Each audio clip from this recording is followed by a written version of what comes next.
Mike McFadden and his wife, Mary Kate, live in Sunfish Lake with their 6 children. He grew up in Omaha, Nebraska. Mr. McFadden attended the University of St. Thomas. He graduated magna cum laude with a Bachelor of Arts degree in economics. While attending St. Thomas, he played varsity football.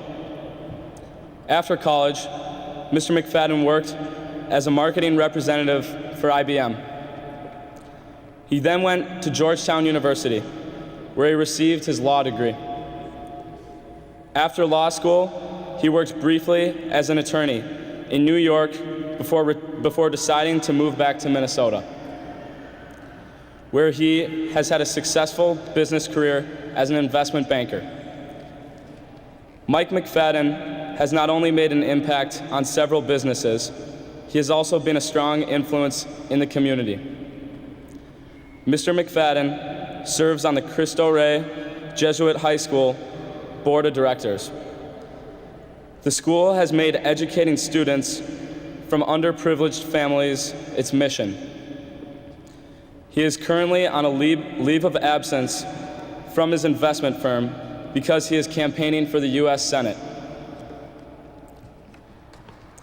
His last name is well known among the St. Thomas Academy community because of his 5 boys who are all standouts in athletics along with academics. The class of 2014 wanted Mr. McFadden as our speaker because he exemplifies a leader in all aspects of his life. Ladies and gentlemen, please welcome Mr. Mike McFadden.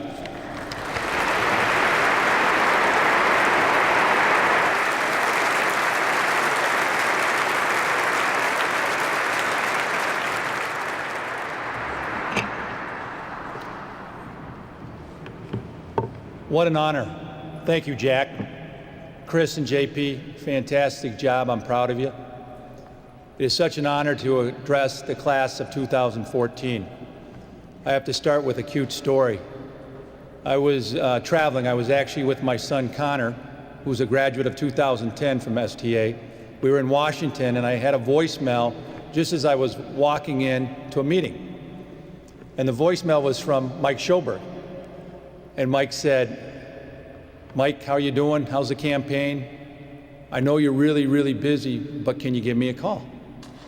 And I turned to Connor and I said, "This isn't good. Is it Sean or Brendan?" And we took a bet as to which one. It's so bad, he knows how busy I am, he won't even call my wife, Mary Kate. So after the meeting ended, I gave Mike a call. And he said, the class of 2014 would like you to speak at their graduation. It's very rare when I'm speechless, but I was speechless. It is an honor to be here today. Thank you. Thank you very much. The opportunity to speak in front of a class that I have a tremendous amount of respect for, and the opportunity that you've had to go to such a phenomenal institution like St. Thomas Academy. What a gift. It's going to serve you well for the rest of your life. I didn't have the opportunity to go to St. Thomas Academy, but I did have the opportunity to go to the University of St. Thomas. Are there any Tommies in the church today? Raise your hand. All right. How about Johnnies? Any Johnnies? Raise your hand. All right, I'll make sure I slow down and look directly at you. You walked right into that, John, didn't you? Many of you know my son, Patrick McFadden. Patrick's graduated last year from St. Thomas Academy. His middle name is Ignatius. He's named after one of my heroes, St. Ignatius Loyola. St. Ignatius Loyola, who started the Jesuits, but before he started the Jesuits, he was a warrior. And his first battle he went into, he was about your age, 18, 19 years old. And after many battles, he found himself in a tough situation. They were storming a castle, and he took a cannonball to the leg. That's a tough day. And it almost killed him. It took him a year to recover. And during that year, he kept reading a book called The Lives of the Saints, and he had a conversion. And he decided that he was going to become a warrior for God, a warrior for Christ. And he spent his rest of his life doing that. And when he started the Jesuits, it was with 9 gentlemen in an attic in the 1500s, so 500 years ago. And in that room with him was St. Francis Xavier, St. Peter Faber, Aloysius Gonzaga, quite a group. And you know what he said to them? He said, "Go forth and set the world on fire." Go forth and set the world on fire. That's what we're called to do, each and every one of us. Now, as you know, I've had a little detour in my career, and I think a number of you have been over to the campaign office. And I have a huge banner that says, "Go forth and set the world on fire." In fact, over every door as you walk out, there's that same saying. I have another banner in my campaign office, and it says, "Keep the faith." And it's by Vince Flynn. Dane, Vince was a great man, and great to this school. Lisa, Ingrid, Anna, we all miss him. But I'd be remiss not to speak about him on a day as wonderful as today is. He would love to be here, and I believe he is with us. See, I met Vince when I was about your age. We were teammates at St. Thomas. We were roommates. And faith was important to us, and we talked about it. We were also knuckleheads. So I'm going to talk about being a knucklehead first, and then I'm going to talk about faith. So Vince and I, we loved making fun of the linemen. I don't know why, but we always had fun with that. And so we'd do stupid things like in the locker room after practice when all the linemen would go in and take showers. And this was an old locker room. Vinny and I knew that if we flushed all the toilets at the same time, scalding hot water would happen. And all of a sudden you hear all these big fatties in the shower start screaming, and they'd start looking for us. One time, Vince and I missed curfew during football camp, and we thought we got away with it. We were a little late. Next day we had practice.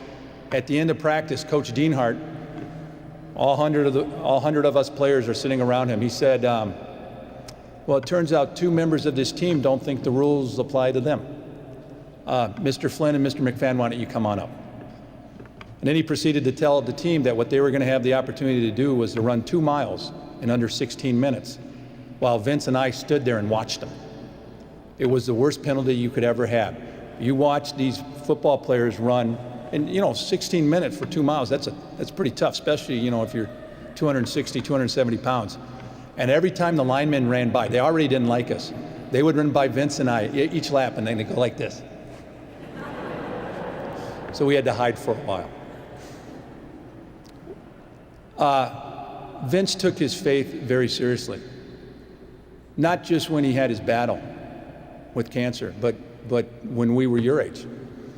And I remember Vince and I sitting around and talking, and he said to me one time, he said, Mike, I don't know how I'd ever become the person I want to be without my faith. It's so important.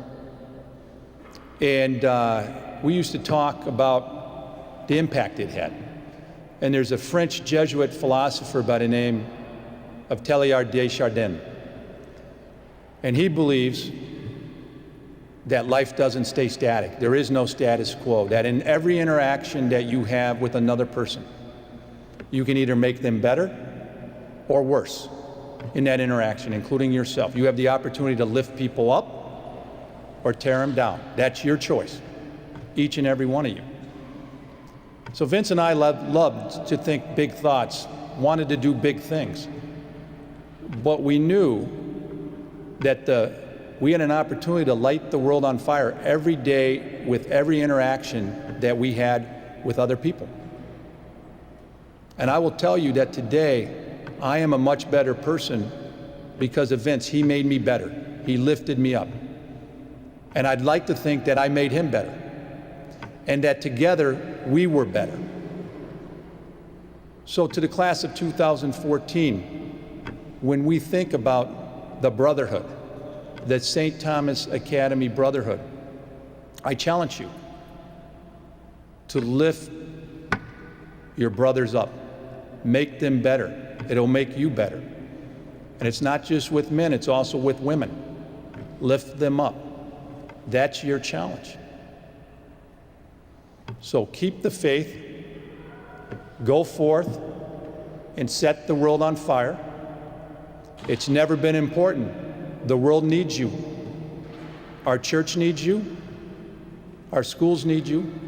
Our businesses need you. We need you. Go forth and set the world on fire. Thank you and God bless.